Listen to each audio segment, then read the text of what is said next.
Years ago, we would make like a pilgrimage to a sacred tree and we would do our ritual there, right? At that space. And that whole space has this like huge energy about it.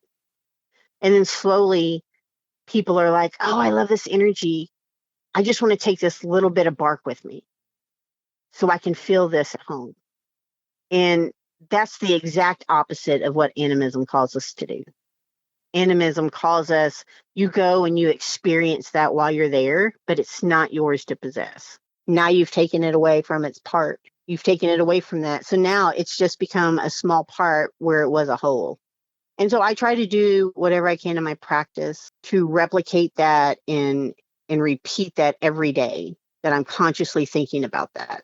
Because I feel it's very important, I mean, if you've ever been in the woods, there is a feeling that you get there that you can never bring home with you.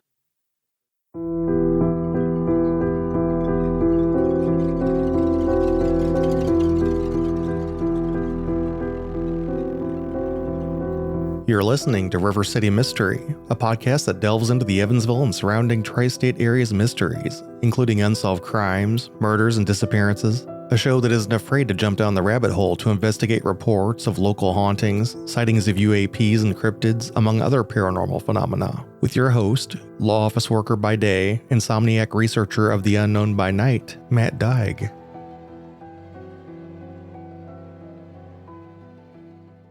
Welcome to episode 18, my interview with Evansville's Forest Witch. In all honesty, I didn't even know that a forest witch was a thing until Crystal Folz reached out to me recently and said, hey, I'm a witch and I'd like to talk to you. So I've been really excited to talk to Crystal ever since I got that email.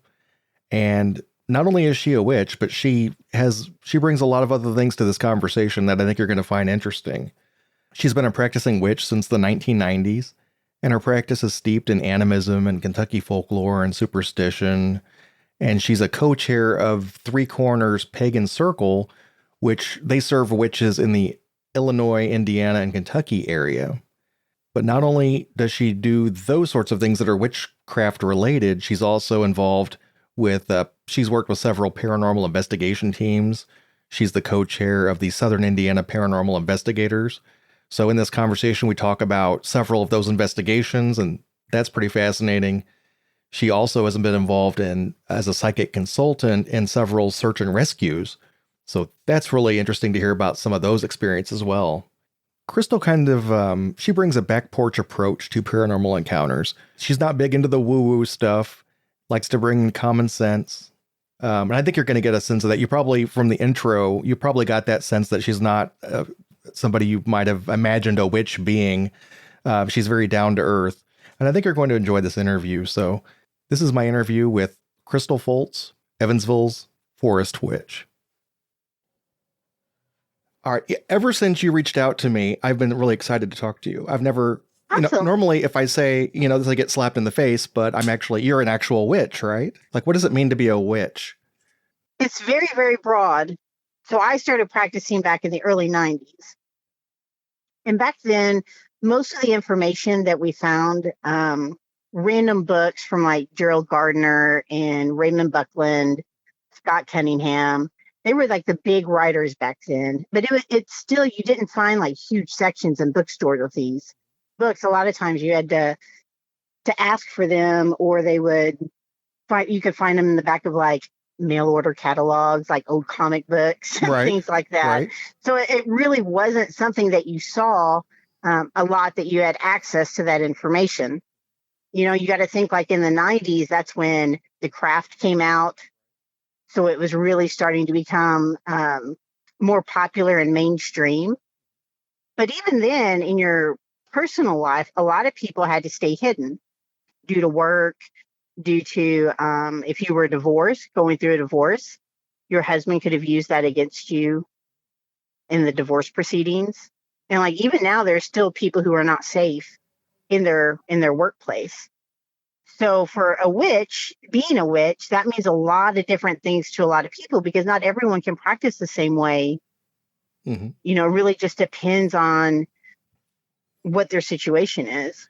Yeah. Now you're one of the four witches who run the Three Corners Pagan Circle. And Yeah. I was looking into your bio there, and you're known as the forest witch, which, has its own little meanings. And then there's the shamanic witch and a hearth witch and the heathen witch. So what exactly does it mean to be the forest witch? What is that? How does that differentiate you from any other type of witch? Well, again, witchcraft it's such a huge space to practice inside of. And back in the early days, the only way you could really get into witchcraft is if you knew someone else who was into witchcraft. Like people would practice a little bit on their own, but as for like organized witchcraft, you really had to know someone who was in. And part of that was Wicca when it first became popular over here, like in the 60s. Raymond Buckland, he brought it over after studying under Gerald Gardner. And Wicca is more of a religion. It has tenets, it has specifics in the rituals. And for most people who are coming out of Abrahamic religion, or, like at the Protestant church, the Catholic church, they like coming into a space that still feels like it has a ritual and it has a sacred space. So for those people just coming into witchcraft, stepping into Wicca makes a lot of sense. They can still feel kind of comfortable inside those boundaries. Okay. The witchcraft that I grew up with was not Wicca. It was very much steeped in folklore and superstition, and you didn't really call yourself a witch either. That wasn't something that anyone would have wanted to be called. Oh, that's interesting. You see, oh yeah, definitely.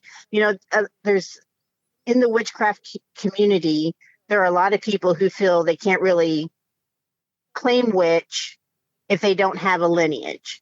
Okay. Or they feel like maybe somewhat ostracized, or they don't feel they're as powerful because they don't come from a long line of witches.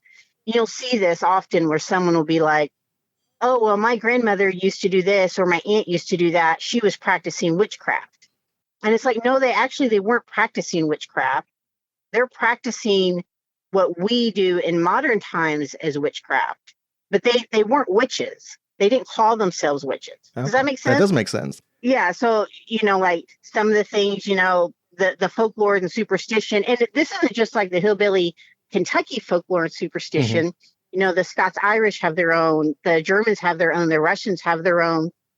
And they all had these things that they did, and it was everyday practice. And they still felt they were Christians, and they still did. The church and the community circled around whatever religion they were in, but they practiced these little things every day of folklore and superstition. But they wouldn't have called themselves a witch. Okay, that makes sense. So it's more of a practice. It's almost like a Christian who is, just like a metaphor, but like a Christian who is meditating. You're practicing meditation, but you're not doing some other religion or something. You're just kind of doing this practice that's not a religion necessarily. Exactly. Witchcraft is not a religion. Wicca is one of the religions inside of witchcraft, where Wicca has tenets and they have specific rituals. They have an order of sorts. Okay. Up until Scott Cunningham was one of the first that I remember. He was a prolific writer and speaker and one of the kindest souls. And he really started encouraging solitary Wicca. So a lot of people, in the 90s especially, I know more about that because that's when I was, kind of I was a teenager in the early 90s. And so I was kind of coming of age and really starting to get into this. And he was one of the first that really said it's okay. Like, you don't have to come from a long line of witches. You don't have to have all of this history. Like, you can be the first. You can start practicing on your own. And he just kind of laid out a plan. Like, this is what candle magic is. This is what you use these colors for. And so he really ushered in this new wave of witchcraft with women my age. I'm almost 50 now. And there are still a lot of women my age, who either practice in the closet, or they're just now coming out, and people see this as like, all of these women in their 40s and 50s have suddenly just started doing witchcraft. And really, it's not. They've always been doing it. But it was these young girls now in their 20s and 30s who are saying, we're going to be who we are and practice what we want to practice. We don't care what social or what society tells us that we have to be. We don't have to be Christians. We don't have to be wrapped up in that. Mm-hmm. We're going to be open and out practicing witches. And that really gave a lot of encouragement and courage behind these older women to start coming out and practicing. What are some benefits of joining witchcraft? Like what are some benefits that someone might have who's just now getting into it? I think they find a good sense of community. Mm-hmm.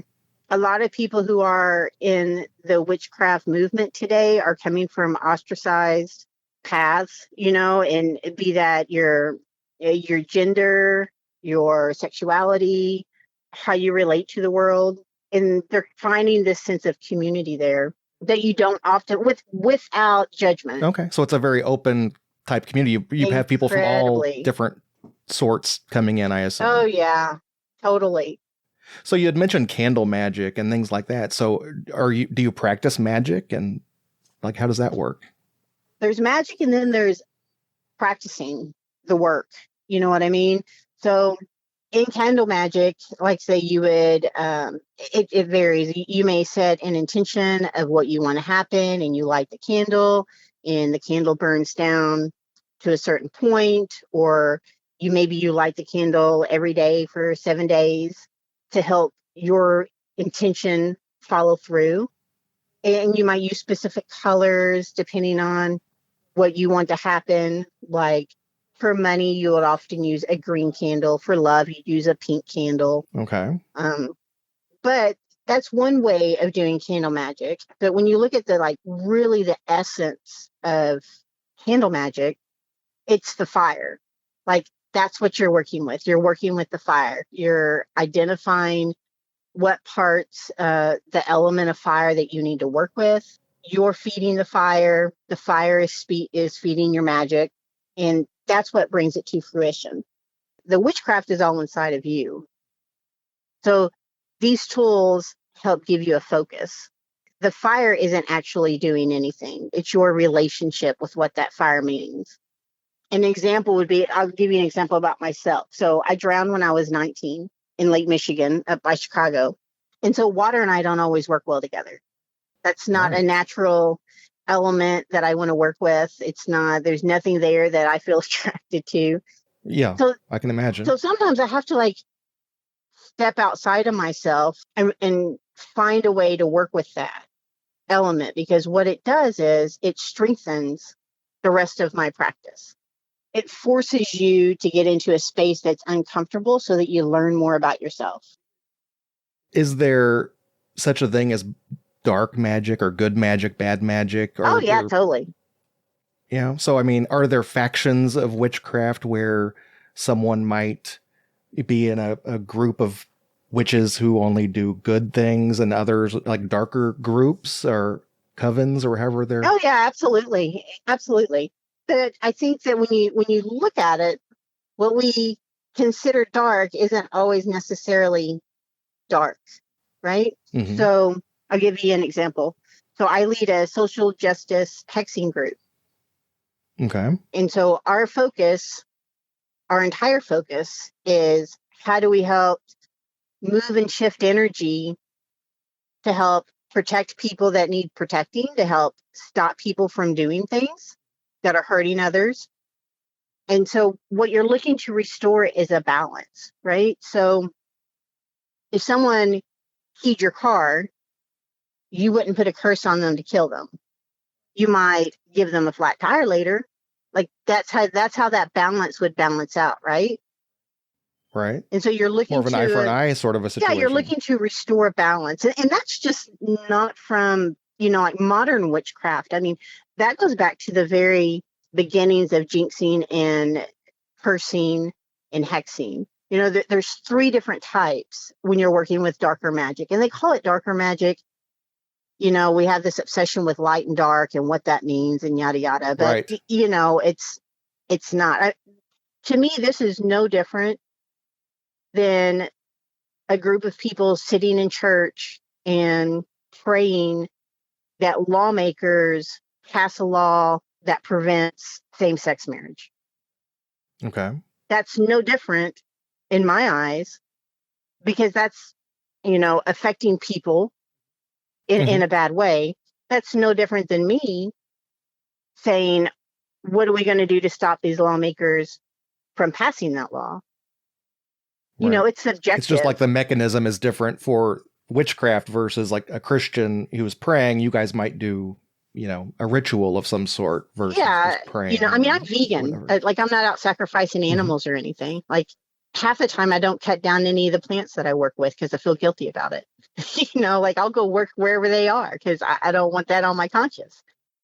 Yeah. Are there, is animal sacrifice something that some people do? Some people, yeah, depending on, but that's across all, if you look at, golly, if you look in voodoo, right, maybe Santeria, I'm not as familiar with those, but yeah, there are different groups that do that still practice sacrifice, and it's protected under law, under their religious rights.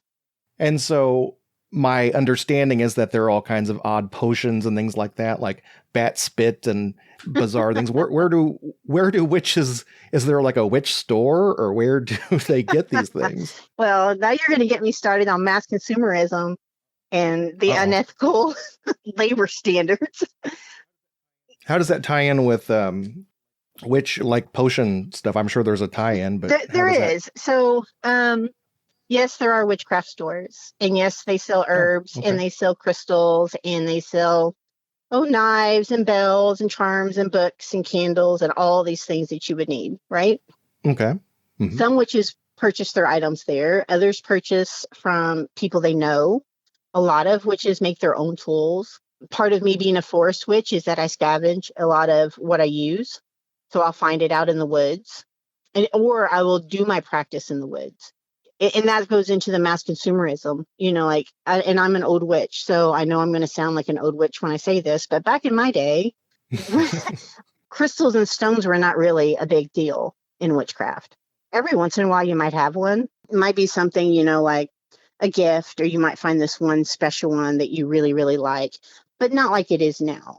If you go on TikTok and Facebook and you look at most witchcraft stores, and I travel all over the place. I go to Missouri, I go all up northern Indiana, Kentucky, Tennessee, Illinois, and you walk in witchcraft stores, and quite a few of them will have a huge section of stones in various shapes and various sizes. And, you use this stone for love, you use this stone to ward off bad energy, you use this stone, for money. Right. They're all for something, right? But when you look at how those stones are harvested, it makes you start to think about the tools that you use and where they come from, because most of them are mined in foreign countries using child labor. It pollutes their environment, it pollutes their water of these communities. Okay. And so if you take a tool like that and then you go to use it in your practice, and some people believe it doesn't matter how it came to be. Once you get it, you can cleanse it, and then it's fine. And you can use it for whatever you want. In my practice, I believe that how that came to be, how it was mined, the hands that touched it before I got it, that can affect how I work with it. Okay. So for me, I would rather just go out in the woods, use what I have out there, and then I don't have any of that weighing down on not just my conscious, but on my practice, on what I'm trying to accomplish. I don't have all that baggage that came along with it. Does that make sense? It does make sense. And I can see how you tie in consumerism because, well, sticks don't sell for much money, but stones from foreign places do. So the stores don't want to have everyone going out to the forest getting free stuff is what I'm guessing. Yes. But if you can get to the same end by doing those sorts of things, what's the point of buying an expensive crystal or, supporting those sorts of things? But yeah, I certainly understand. I don't have any issue with witches having their own stores and selling items. I don't feel that way at all, that everything is protected and nothing should have a money exchange or an energy exchange with it. I don't believe that at all. I have zero issues buying from quality craftspeople who I know have made this product, right? It's when you go to Joann's and you see shelves of stones, and then you go to Walmart and you see shelves of stones, and you go to the mall and you see shelves of stones, where you see like sacred white sage, not knowing where it came from. You have to know that the way they were collected can't always align with your practice, so you just avoid them. Learn to go out with someone and learn how to walk the fields and find your own stones. Find them in the ground. You're not going to mine them, and they're all there. Yeah. As a matter of fact, you say in your bio here on the Three Corners Pagan Circle that you carry a poke of rusty nails and poison ivy, and you have an affinity for pocket knives. I do. So I've got to ask, guys. I saw that and I'm like, I have to ask her, why do you carry rusty nails and poison ivy? That's just part of my practice. Like when I say that, then people know that I walk what they call, a left-handed path. So a poke of rusty nails and poison ivy are something that someone who does jinx, hexes, and curses would carry. Oh, okay. Most people who do what we call light and love magic, they wouldn't be carrying those things. It's a very specific item for a specific type of practice. So how often do you do like so what would qualify someone to receive, be on the wrong end of a hex or a curse, as far as you're concerned? Like, is someone who's a bad customer service experience? Are we talking like, what's the standard for someone to be cursed in your opinion? Oh, I mean, like someone who starts wars for no dang reason. Oh, like big picture stuff. Yeah, yeah, it's big stuff. It's not petty stuff. Yeah. I got thick skin. I grew up with all brothers on a farm in Kentucky. I got thick skin. Most of that stuff, I don't care. Yeah, that rolls off. So do you ever curse people in your personal life? Or is it just all like, is people, big picture stuff? It's big picture stuff. It's all social justice work. Now, I say that, but, like if I'm riding down the road and it's snowy outside and there's ice all over the road and some guys ride up on my butt, and I'll say, you know what? We're going to get there when I decide that we're going to get there, not when you decide we're going to get there. Right. And some people would consider that a jinx, because now I've affected how this is going to go for him. I've put that out there. I've said it, and I've let him know this is how it's going to happen. So yeah, I have done that. I won't lie. It would be tempting. I'd probably throw more curses than I'd like to admit. Without getting into details. But this is just fascinating. I could probably talk to you forever about this stuff now, but you're also connected to the Southern Indiana Paranormal Investigators. You're a co-chair on that organization, and you've done paranormal investigations for years and years. Yeah. So Billy Miller started SIPI way back in the day, 30 years ago, close to. Mm-hmm. I've been all over the place with Billy. He passed away a couple of years ago, and his niece and he left the group to us. And so we've been to all kinds of places, General Stone's Mansion, Randolph Asylum, Waverly, tons of local places here in Evansville. I did the building where the 96 SDO and all the radio stations are. I did a reading in that building and then did the morning show. And so, yeah, I've done all kinds of things. As far like, what is your expertise as far as when you're going on these paranormal investigations? Do you carry equipment with you, or what are you bringing to the investigation? Yeah, I'm the no equipment girl. Okay. I don't like equipment. You are the equipment. I don't want to touch it. Yeah, yes. I don't like the equipment. I don't like messing with it. It messes with me. So when I go into a space, which is generally what I do if I do readings for paranormal groups, is I go in and I give a psychic reading of the space, and then they will use the equipment to see if they can validate anything that I picked up. And we always try to have either someone who knows the history of the building well enough that they can like validate what I'm picking up on. Yeah, that'd be really helpful. Otherwise, you're just kind of saying things and it's like, yeah, that would be interesting if there was an Anne living here or something, but. Yeah. And, and that's part of it too, is that when you go into a space, yeah, people can say whatever, and all you can do is sit there and either accept it or not accept it, which is why I like to have someone there that can validate. Like when I did the stuff with the Indiana historic sites, it was amazing having the historians there. I remember going to Culbertson Mansion, and we were on the second floor, and as soon as we got up there, I said, I have no idea why, but I feel like I need to stand on one leg. Like I just lost my leg.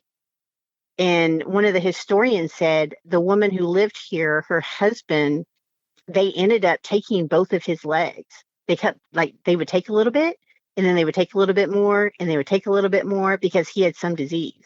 And so it was really cool getting Wow. that immediate validation that Oh, yeah. that's why I felt that, you know? Like, what's the strangest thing you've ever had happen on a paranormal investigation? Probably when we were doing community house number 2 at New Harmony, when I was with Joni Mahan and Tracy Hain. Tracy was on one floor and I was on another floor above her, and she was doing the Estes method. I'm not sure if you're familiar with that. I'm not. Okay, so with the Estes method, your eyes are covered and you're listening to headphones, and Okay. it's either just white noise behind it, or sometimes it'll be they'll use the ghost box where it scans all the radio stations. And so Tracy was doing that on the floor below me, and so she's with a group and she's really picking up on some stuff. And I'm on the floor above that. There was a guy in the group that just kind of gave me a weird vibe the whole night. He was a younger guy. He was with a young girl, and he just kind of gave me a bad vibe all night. And at one point, we had said, don't ask how they died. Like, don't ask stuff like that. Just be cool about it. And so we go around the circle and they're asking questions. And what does he ask? He goes, how did you die? And right at that moment, this huge wooden beam that supports, like, in the middle of all 3 floors, and it's huge. It's a huge wooden beam put in, you know, by the harmonist, whoever built the building. That's how old it is. It split from the floor to the top. Oh my gosh. And that moment. loud crack at that moment when he asked that. And that's probably the weirdest thing that's ever happened. That is weird. And at that very moment, Tracy's on the floor below us, and she's getting like some really violent stuff going on the Estes. So it's like, was it what was going on with her? Was it this guy? Was it a combination of both things? Like, I don't know. That's probably the weirdest thing that I've ever experienced. Like a physical manifestation. I mean, it's like actual, you can actually see what happened. It's not just like something that's been recorded, audio or something that's. Yes. And that's so rare. Because I've been doing this for years and years and years, and it is incredibly rare to ever catch anything like that. Joni thinks all of the buildings down in New Harmony are haunted. Sounds like they are. The history is pretty wild. It is. The history is wild. Yeah, I have a different view on haunting and how much stuff is haunted and how much of it is just like residual stuff that happens. What do you think? How do you describe like a paranormal event like that? Like, what do you think's going on? What I experienced in that moment, I'm not exactly sure. I think it was a shift in energy. Like, I do believe that everything moves through energy. And so all of this is kind of like on wavelengths. Mm-hmm. But I think a lot of times when people feel their house is haunted, it's just either a manifestation of something they've done themselves. Because I've done a lot of home clearings and I've done a lot of that.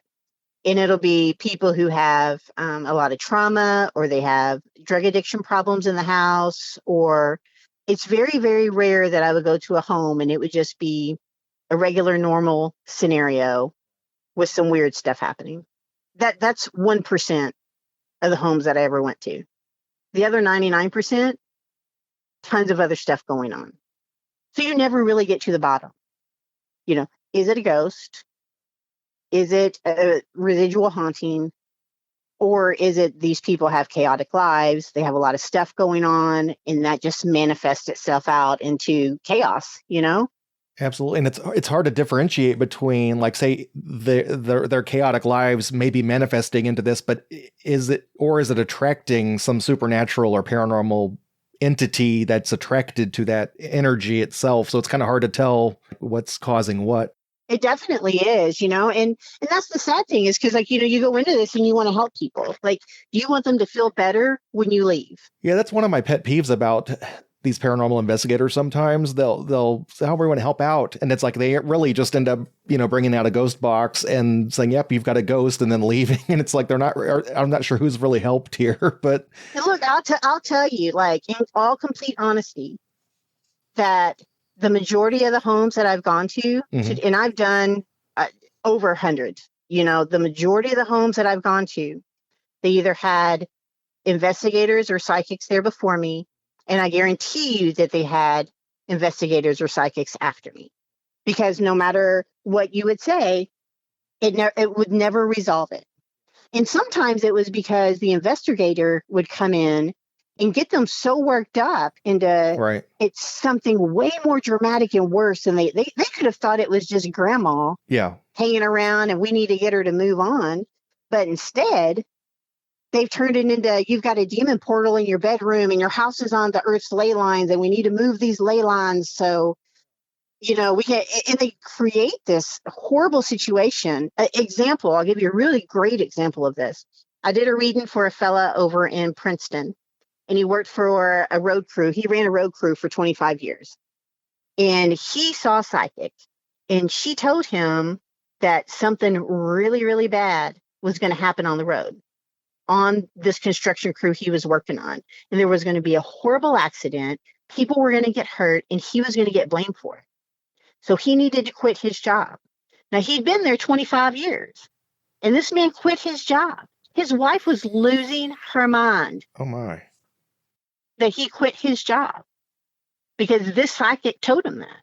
Wow. And so here I come following that to say, hey, bud, no. We need to rein this in a little bit. Right. let's bring this back to the back porch. Let's rein it in. That's not how this all works. But when you have people out there telling people that that's how it works, and that's what's going on, and getting them worked up, and I know he saw psychics after me, and he called me back to his house 4 or 5 different times, and he would say, well, I talked to this other psychic, and they told me you were wrong, and that this is what's going on. Yeah. And I'm like, but I don't know how to help you. Or another one, I saw a girl doing a Facebook live reading for another girl. She had said she was talking to the girl's deceased father. She goes, that man you're with right now? Your dad says that that's the man that you're going to marry. That's who you need to marry. And I thought, oh my goodness, she knows nothing about this man. What if he's an abuser? There are all kinds of things that could be wrong in this situation. And she's done Facebook Lived it. So odds are the boyfriend saw it too. It's terrifying to me that people go out and they do this, and it gives everybody else a bad name. Because there are some of us who are very down to earth that are saying it doesn't matter if you put black tourmaline in an arch outside your bedroom door. If you're living in a house full of people doing drugs, you're still going to have that negativity around you. Doesn't matter how much black tourmaline you put outside your door. Doesn't matter how many times we cleanse your room. This is what you're in. So yeah, it's very difficult to sit in that space and sit with other people and say, I know this is what all these other people have told you before, but let's look at where you are right now. What's really going on? It's not some third world demon dog that came from a portal that's, making your kids stay up all night. Maybe you shouldn't let your 4-year-old watch horror movies before they go to bed. Let's try that. See if that helps. Yeah, I'm bombarded. I guess I'm on the algorithm or something, but I will get a lot of psychic reading suggestions on TikTok and tarot readings and things like that. So do you do any of that kind of stuff on TikTok or? No, not on TikTok. I mean, golly, I'm an old lady. I'm nearly 50 and I've been doing this for so long. I started doing readings with tarot cards when I was 14 at parties. Oh, wow. In high school. So I've been doing this a long, long time. Mostly now my practice focuses on bringing myself to a good space where I can help protect others and help move people forward. How can I help everyone progress? How can I help our earth progress? How can I take care of other people? And that's mainly where my practice goes. So you like to use this for good, basically. You're just wanting to make the world a better place and to do what you can to make that happen. So you're involved with finding missing people. You've worked on certain missing persons cases and provided investigators with information like psychic. Yep. How exactly have you helped? I've never worked with families and I never will. I think there's too much there. When you read this is going to bring us back a little bit more into what psychic stuff is, right?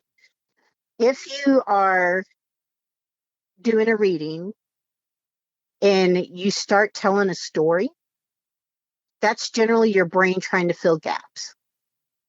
So if you've ever had someone tell you about, a psychic tell you about a reading they did, or if you overhear a psychic giving a reading to someone and they say, oh, well, this person every day at 3:00 on Saturdays, they went and they got coffee at this little shop. And that was like kind of their thing. And everybody knew them for it, the family's going to be like, oh my God, they really did love coffee. Well, they didn't say anything about going to that place at 3:00. All they heard was this person really liked coffee and they latched onto it. Right. Right. Mm-hmm. And so you have to be very, very careful, especially when you're doing that type of work, that you don't allow your brain to take over and fill in gaps. In some of my earlier work, when I go in and I read some of the earlier work I did on missing persons cases that have either now been solved or someone's been arrested or whatever, and I go back and I look and I go, yeah, my brain was really filling in gaps there. My brain was really trying to make something work, to make it make sense to me so I could keep going, right? That would be really hard not to do though, right? Because you're trying to, your brain just naturally tries to fill gaps, and you're like, okay, so they liked doing this activity and I'm getting a feeling that they liked water. And so there's, it would be really difficult just to ignore that part of you. Oh, it's like a big joke, in the psychic investigation community. It's this huge joke that every single body that's ever found is found by a body of water. it's like a joke. It's kind of because everywhere you go, there's some kind of body of water, so it's always, oh, they were found in a body of water or near a body of water, or the other one is when a psychic's doing a reading, and you hear this a lot with TV psychics. If they start kind of they're not getting any hits from the audience, then they start with, I'm getting someone whose name begins with the letter M. And if you watch TV psychics, you'll see that a lot. And it's because everybody knows someone whose name starts with the letter M. And it's kind of a good starting point to jump off again. And so you kind of have to watch that when you're doing psychic detective work too, because, maybe I'm seeing a man sitting on top of a woman and his arms are going up and down. Just violently, his right arm's going up and down, right? Right. And then I see blood everywhere. Mm-hmm. So my brain's reaction to that is, oh, he's stabbing her. That's my brain's reaction, right? Mm-hmm. And if I say, I see this woman is being stabbed, and they go, no, she wasn't stabbed. She was beaten to death. Mm. You've just completely invalidated yourself, even though you saw what you saw, but you never saw a knife in his hand. So you allowed your brain to do that. I think one of the cases that I think really, when I look at all of the ones that I've done, this was with First Priority down in Texas. And they had a young man who'd been missing for about a week. And the gentleman called me and he says, hey, we're going to go out on Friday and Saturday and we're going to go look for him. Just give me everything you can. And so I gave him all the details that I got, where he was. There was a whole bunch of concrete, when they're building new roads and you see all the big concrete tubes and all that. I don't know what they're called on the side of the road. That's what I was seeing. Right. Yeah. And I said, I'm seeing this. And yet again, this goes back to that. There was a huge body of water. Right. And all of these concrete things. And I said, but I know that that's where he is. So they go out on Friday and no go. He messages me that night. He goes, no go, didn't see him. And I said, there's a building there. And on the outside of the building, it's got a red meter, something, there's a meter on it or something like a water meter, and it's been painted red. And he goes, well, we're going out tomorrow and we'll go look. And so I sent him all of my notes. And then he calls me that Saturday night, and he goes, we found him. Oh. And he goes, you're not going to believe this. And so that very first day where I had told him, and they didn't search there, they ended up going somewhere else.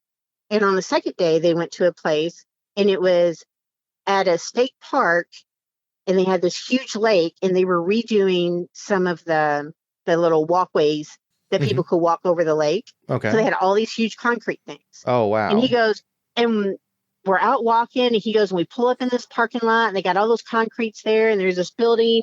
And he goes, I'm walking around the back of the building, and I saw this red meter on the back of the building. He goes, and I was like, this is it. This is it. Well, they walked around the whole day, never could find them. Looked and looked and looked. And as they were leaving, someone said, I think it's going to storm. And they looked up, and when they looked up, they found the boy 30 feet up in the tree. Oh my gosh. And he said they never would have found him. Wow. Like, never would have found this kid. And the kid had climbed out onto the branch and committed suicide. Oh. With a belt. And oh my gosh.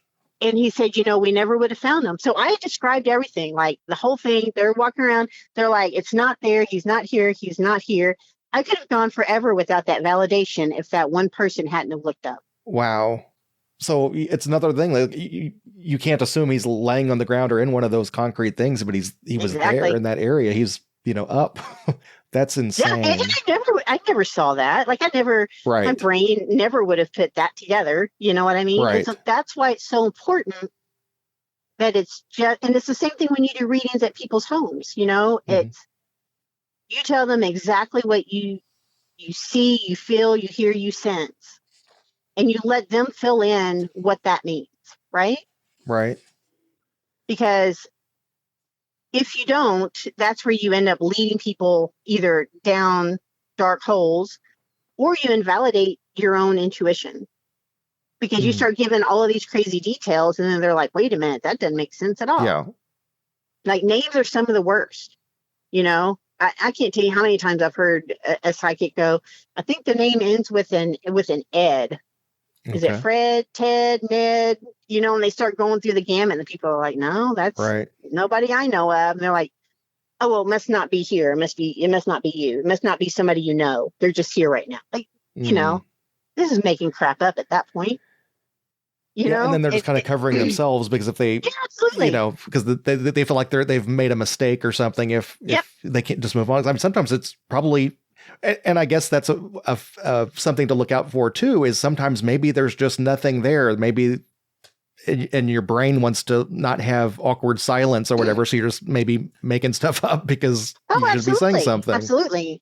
Yeah. If 65% of my intuition is good, I'm happy with that. If I ever walked into a building and everything that I got an intuition for, they said was 100% right, I'm going to think that they're feeding me a line of bullshit, because I don't think they're telling me the truth at that point. Right. It's like you can only go so far, and it's all intuition, and it's all how you read it and understand it. And I can't tell you how many times, it's like, oh, well, this one thing always means this for me. Like, I've heard people say that before. It's like, every time my left arm goes numb, it means, someone died in the house. So every time their left arm goes numb, they think someone's died in the house. And it's all subjective, and our bodies change all the time, and the energy in our bodies change all the time. Unless you really, really know, you need to keep your mouth shut, honestly. You don't know what kind of damage you're doing to these people. Like, I don't want anyone feeling terrible when I leave. But I do want to give them some kind of insight as to, I have a saying I used to always say, I don't do the grandma loves the polka dot dress she wore to her funeral stuff. I don't do that. Like, because I think once you pass on, you pass on. Very, very rarely do I think people come back to give messages. I think, and a lot of this is just how I grew up too, that the living and the dead should not be living together. They shouldn't be. The energies don't work well together. That's why you can't be together for very long. You know what I mean? Right. That's why people get drained. And so if every house has a ghost in it, and every restaurant has a ghost in it, and all these things have a ghost in them, everybody would be drained all the time. It's also disturbing to think that, like, say, if you pass away in a restaurant or something, and like you're forever going to be a ghost in a restaurant, like that's kind of horrifying to think about as the ghost, right? Well, yeah. You know what gets me too, though, is like when people say that they've crossed somebody over, or we're going to cross this person over. I can only just imagine myself, because I'm a redheaded Kentucky girl, so I'm raised with all boys. I'm pretty bullheaded. And I work with all men now, and I live with all men. And it's like, I can only imagine me die and be on the other side, and someone I don't know is telling me, you need to go into the light. Oh, yes. You need to go there. Because you're too stupid to figure that out on your own, and you don't know. Yeah, I mean. Yeah, it's like, have you been in the light? Why are you telling me to go there? Do you know what's in there? I don't think you do. But you're telling me I got to go there? I don't think so. I'm going to do what I need to do, and then I'll find my way. You know what I mean? That's a really good point. Yeah. And so for me, that kind of gets still mixed up in that, being responsible in what you do and what you say for people. A lot of this is entertainment. People get excited. They're going to come over and have ghost hunters at their house on a Saturday night, and everybody hangs out, and it's fun, and it's spooky, and it's a good time. I've done 100 investigations. I love it. It's so much fun. The camaraderie, the trips up there and back, riding in the car. It's a hoot. Like, I love it. Oh, yeah.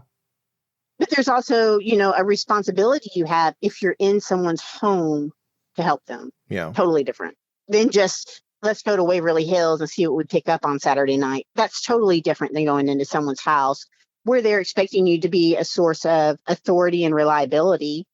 Totally different.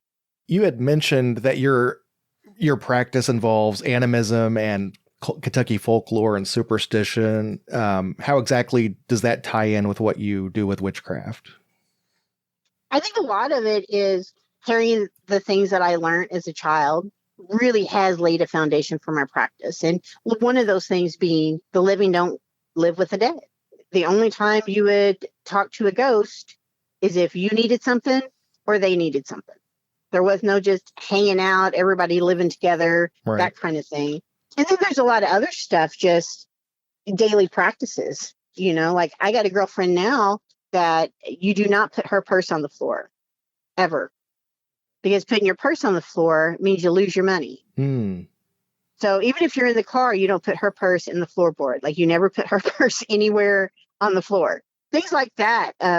Growing up with haint bluing, which is Sherwin-Williams actually made a paint called haint blue years and years and years ago, because everyone kept painting the ceiling of their, and this is Southern, painted the ceiling of their porches this specific blue color because it was supposed to keep ghosts out of your house. Another thing, since we were talking about ghosts, I'll move into witchcraft here in a second. You would put a feather duster in your doorway.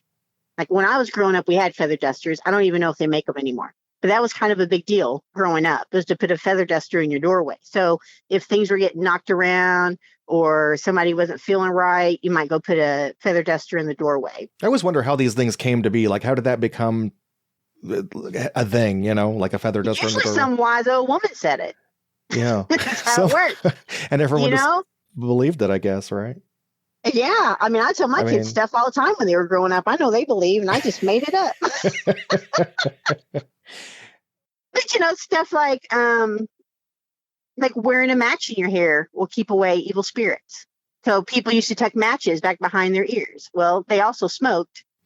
So that was, you know what I mean? Right. So it came in handy. Yeah. You keep that match back behind your ear. Yeah. Or if you were walking into a house and a snake crawled over your foot as you were walking in, that means the house is haunted.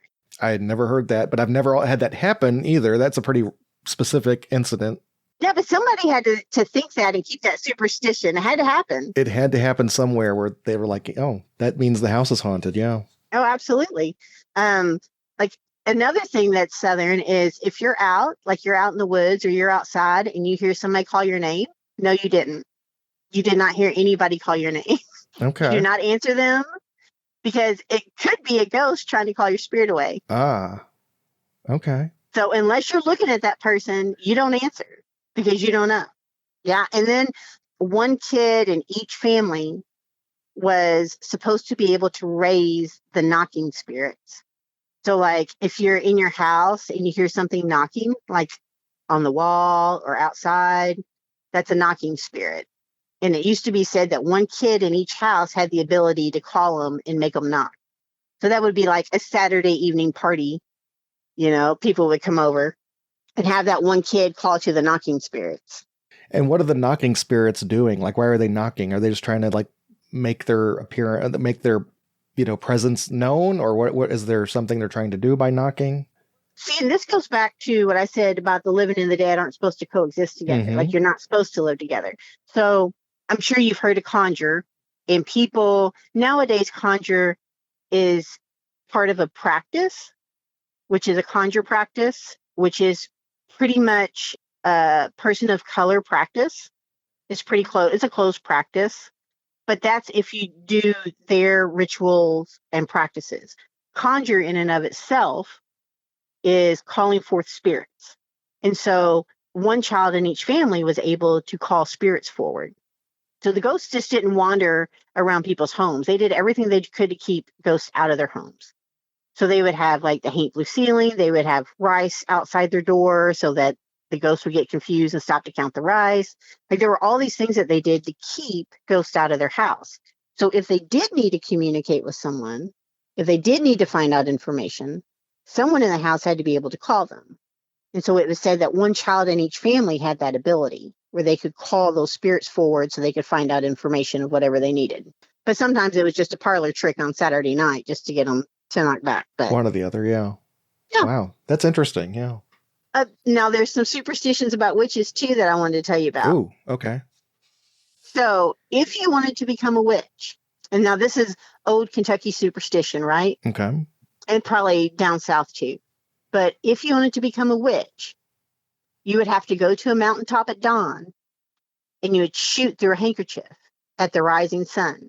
And you would have to curse Jehovah 3 times and own the devil as master. And then they said that when you would shoot through that handkerchief, blood would fall through it. And that would mean that it had worked and you were now a witch. Hmm. And another way to become a witch was to go with the devil to the top of the highest hill at sunrise for 9 days. And each of those days you had to curse God. And then the devil would place one hand on your head and one hand on your feet. And he would say that everything between hands and feet would be devoted to his service. And you would have to agree to that. So this kind of goes back to where I said people, like we say my grandma was a witch or my aunt was a witch or so-and-so was a witch. The majority of them were not, because if you look at what they would have had to do in their minds to become a witch, you know, and look at where society was at that time and how they would have been ostracized from their community, they weren't out there doing this stuff, right? A lot of the stuff they did was just folk practices, you know, that everybody did. And another one is, have you ever heard of a witch's fetch? A witch's fetch? I don't think I have.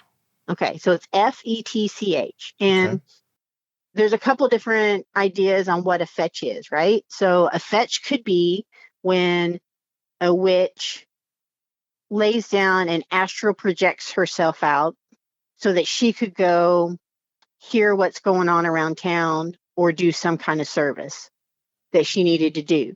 So say you think that Miss Molly down the road is talking trash about you to another girl every night at 9:00 when they go fetch water from the well, but you don't know for sure, right? So you would astral project yourself and you would take the shape of, it's yourself, but it's projected, right?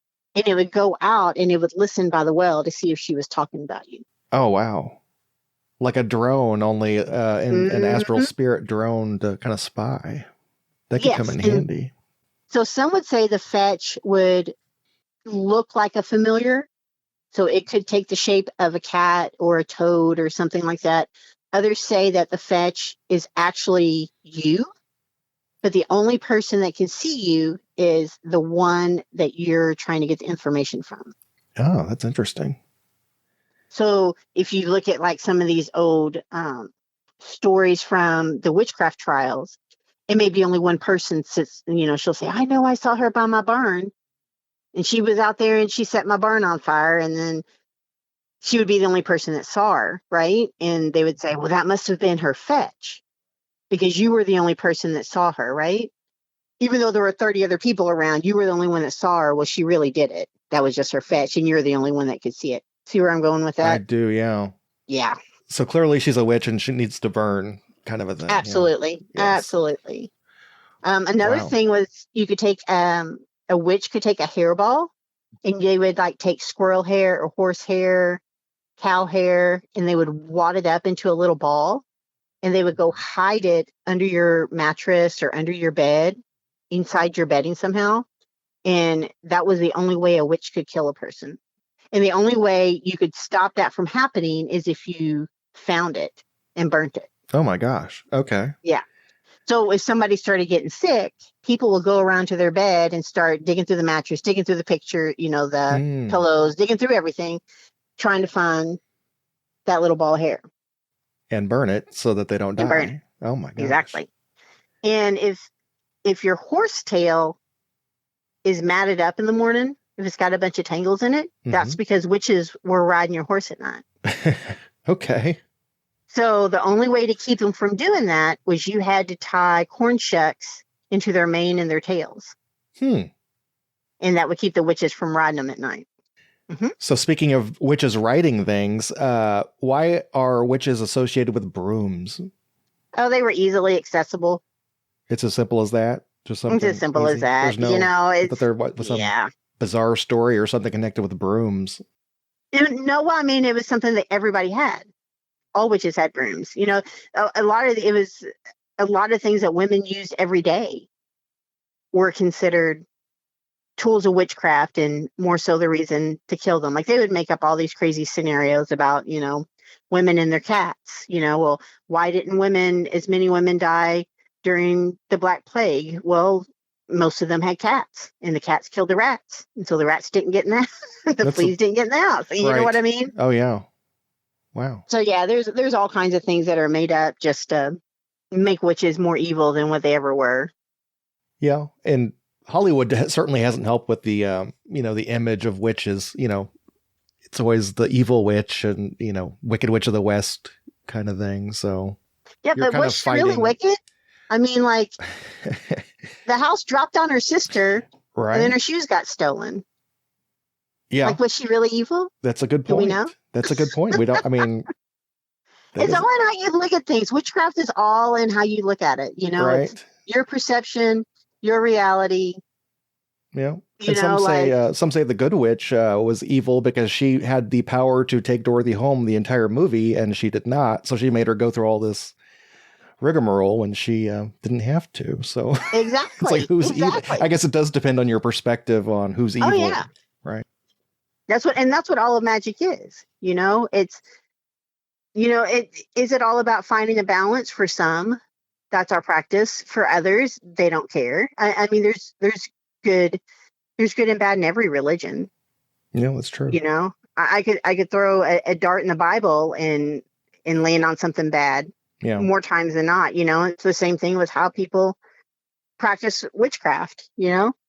Anytime there are people involved, you're going to have all types of abuse and that sort of thing. So it just comes with the territory.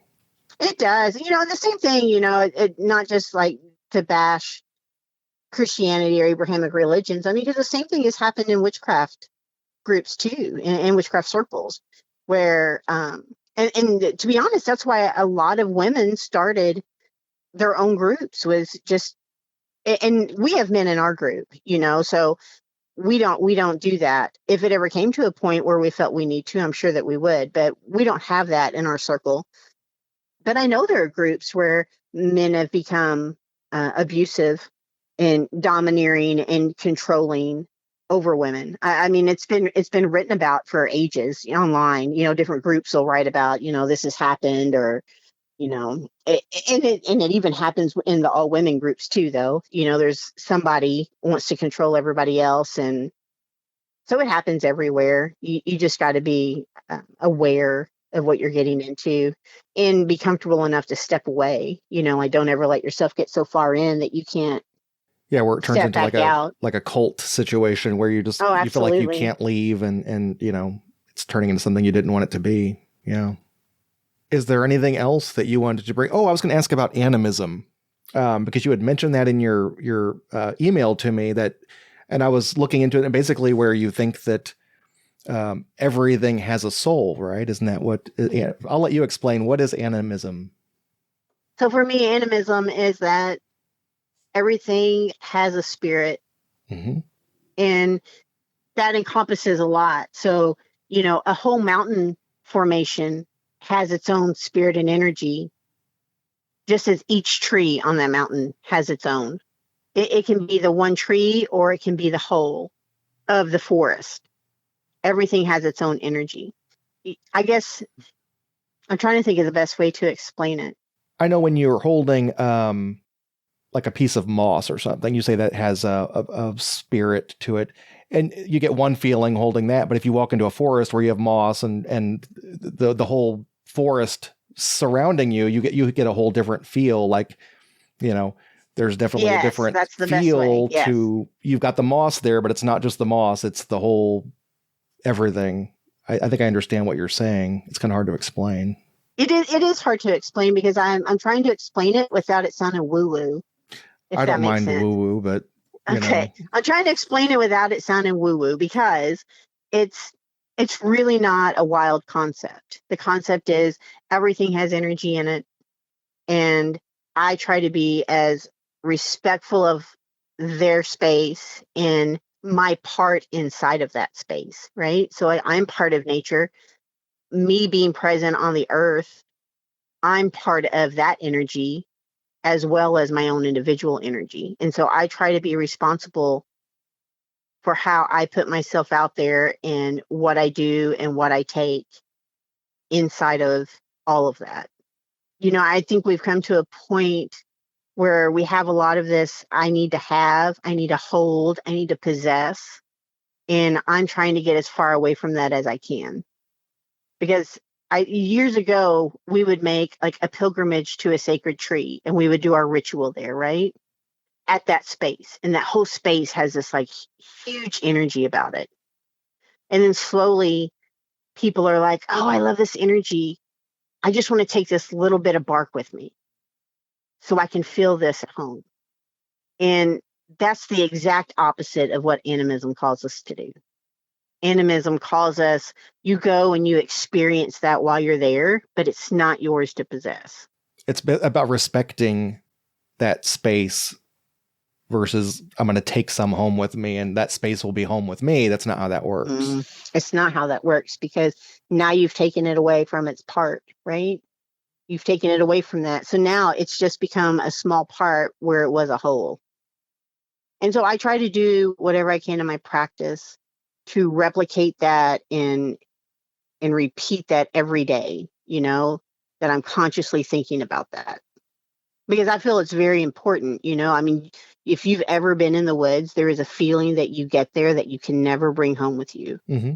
That's very true. And I think it's important to experience that there, and animism calls me to do that. And the only way for me to have that feeling is to respect that and live inside of that, right?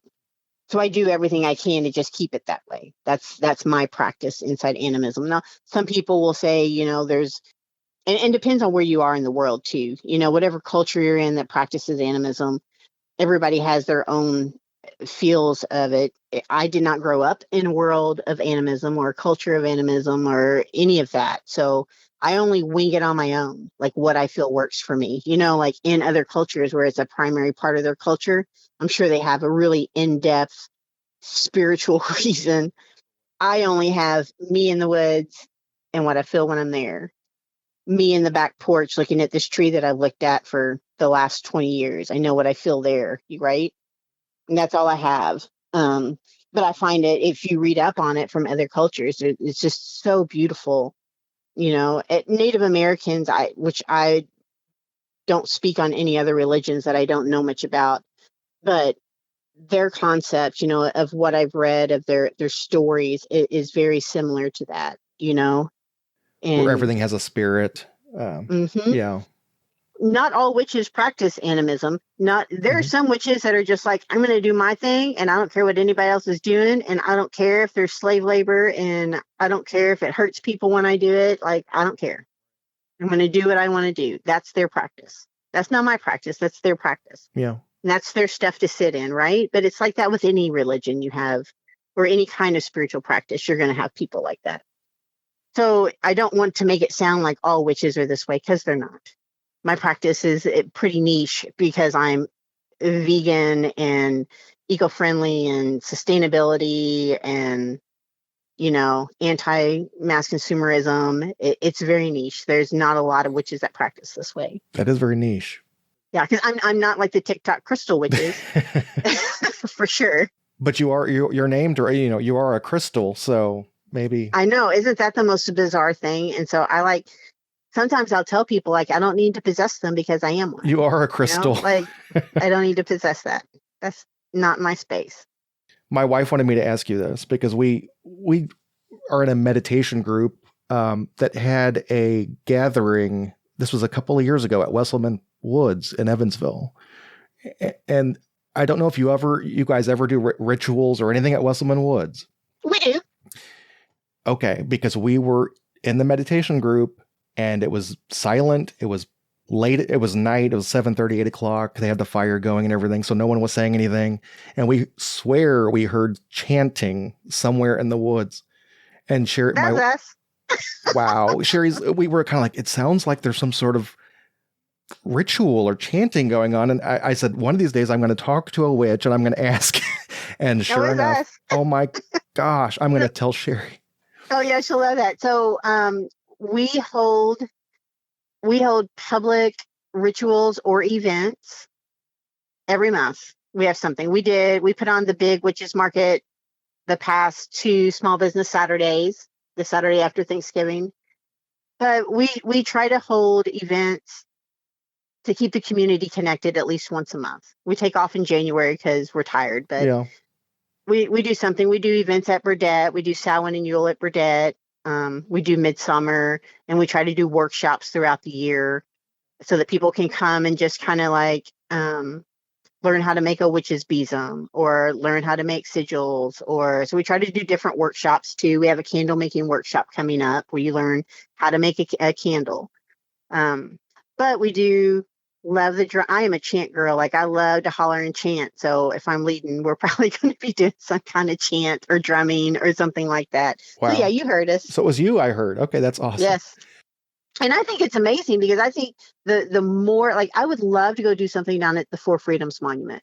And I'm working towards that. I just got to get my plans laid out and have security. But I think the more that we do this publicly, the better it is for the community. Because we still have witches who are in the closet who are terrified to let anybody know at work, who will come to events and, like, say if we have a craft that we make or something like that, they're like, yeah, I can't take this home because I can't have anybody at home see it. There's the stigma. And I think it's about education as far as people just understanding. Maybe people will hear you and they're like, well, she doesn't sound like a crazy, horrible person who just wants to harm everyone like a witch would do in my head. Right. So maybe they think, oh, this is a little deeper than I thought. And oh yeah, and there's a lot of, like, we have what we call the light and love witches, and these are the girls that everything is about abundance and manifesting light and attracting pleasantness all the time, and and that can be a really, really great thing, but it can also lead you to ignore all your other emotions and deal with your shit.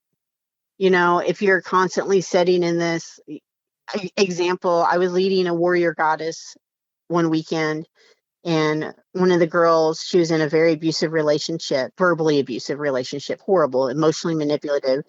And she says, I just get up every day and I just tell myself, things are going to get so much better. Like, he's going to change. And I'm going to manifest that. And it's like, no, you're not. You're in a bad relationship. We need to get you out of this. So we do have some of that light and love stuff that goes on. But for the most part, witches are pretty down to earth. It's not wild. It's not crazy. Yeah, there's some that go out and charge their crystals in the moonlight and read tarot cards on Saturday afternoons with their girlfriends. But for the most part, I mean, heck, I am the administrative director for a machine shop. Pretty normal, with all right? guys every day. Yeah. Like, I am an office whiz. Like, that is my space. I'm good at it. Do all of your coworkers know that you're a witch? Oh yeah. I've been out of the closet I don't think I was ever in a closet, to be honest. Like, everybody I know, my license plate says witch on it. Like, oh yeah. That's yeah. awesome. I've been involved in leg groups forever in this area. When I was 13 or 14, there was a little store, and they didn't call it a witchcraft store. It was more of a nature, outdoorsy kind of stuff with drums and flutes and stuff. And one of the ladies that owns a local store was probably in her early 30s, and she worked there. She owns a local gemstone store. And I remember being like 13 or 14 and going in there and being like, oh my gosh, these are my people. Like they were drumming and singing and dancing and like, everyone was talking about the earth and and I was like, oh, this is it for me. I was really into green anarchy at the time and all kinds of crazy stuff. So I was like, I found my people. And over time in Evansville, we've had such a shift. We'll have like periods where everybody will really be into witchcraft and groups will be like 30, 40, 50 people. And then we'll go through periods where there's only like 8, 9, 10 people that come out. Yeah. And then a movie will come out or something to get really popular on social media. And then now we've got a lot more people coming out again. And so it just kind of ebbs and flows. And I've run in a lot of circles and, I see the same faces for the past 30 years doing this, and new ones. I really think these young girls coming out and saying, I'm going to be a witch and I'm not going to be embarrassed about it. And you're not putting me in a closet. And I don't care if I lose my job. And I don't care if my parents get mad at me. I don't care about any of that. I'm going to do what I'm going to do. And that has catapulted all of this, everything that we're doing now. It's catapulted it just because of these young kids just saying, I'm breaking free from all these restraints and I'm going to be myself. So I have to give kudos to these young girls and boys and all y'all's out there. All y'all's. Yes. If someone wanted to, yeah, absolutely. If someone is interested in joining or maybe connecting with you, I'll have those links in the show notes. That way they can connect with it. But just where would they go? Like if you just had to give them like a quick to go to this place. If you want to know about our events are on threecornerspaganiscircle.com. And I'll have that link on the show notes. And yeah, that's a good looking website. And it's got an events section. Hey, that's all Caitlin Dixon. I'm going to give a shout out to Caitlin. She's one of our co-chairs. Oh, she does an amazing job on our website. It's amazing. Website. Oh yeah, she's good. Yeah. We have a candle making it's on our Facebook. And we have a candle making workshop that's coming up. Like I said, we took January off. We're tired. Yeah, I've just take a break. So yeah. Well, we regroup and figure out what events we're going to do for the next year. There you go. We have a candle making workshop coming up in February, and that's on our Facebook page. Okay. And Jamie Hettenbach Barchett, she's leading that. She owns Sunsign Candles, SUNSIGN Candles. And so she's one of our co-chairs and she's leading that event. I guess I should talk about the girls. So Jamie is more Wiccan. That's kind of how she started in her practice. Caitlin is more shamanic, eclectic. And Heather, she was involved in and now runs the Norse Heathenry. And then I have my own practice, which I've talked extensively about. Right. So our events, it just depends on who's leading it, what kind of flair you're going to get. Like we all have different types of events that we like to lead. None of us lead the same way. There's not an exact format. Like I might do a witch's walk in the woods and we go to New Harmony and we learn how to spiritually use the plants in our practice or sacred sites or things like that. So yeah, we all have our own different thing that we like to do, and the four of us make it all work together. So there's something for everyone. So if someone may not be into the forest thing, you know, they can. Oh, absolutely. That's what we strive for. Well, I want to thank you for spending the time to tell me about all this. It's just fascinating to me. So maybe I'll have you on to talk about more in the future, but because I don't want to take up, I could talk all night about this stuff, but I really appreciate you. I find it fascinating. Oh, you're welcome. I find it fascinating. I love talking about it. And, you know, the more I can, you know, get the word out that some of us are evil, but not all, right? That's right. Yes. And you're honest. So I like that. Yeah. I mean, I'm not going to, that's a big pet peeve of mine is when people say, you know, witches aren't bad. They're all been, no, some of them are. Some are. It's like, because they're people. So yeah. But thanks again. And I appreciate it. And have a good night. You too. Thanks so much, Matt. And you can check out Crystal's website at kentuckyconjurer.me, and I'll have that in the show notes as well. So be sure to check that out. And you're welcome to join my Discord server at rivercitymystery.com/Discord. I'll have this episode up there and we'll be talking about it as well as a lot of the other topics we've discussed and released episodes on in the past. So there's an interesting community out there. So I want to thank you for listening, and until next time, take care.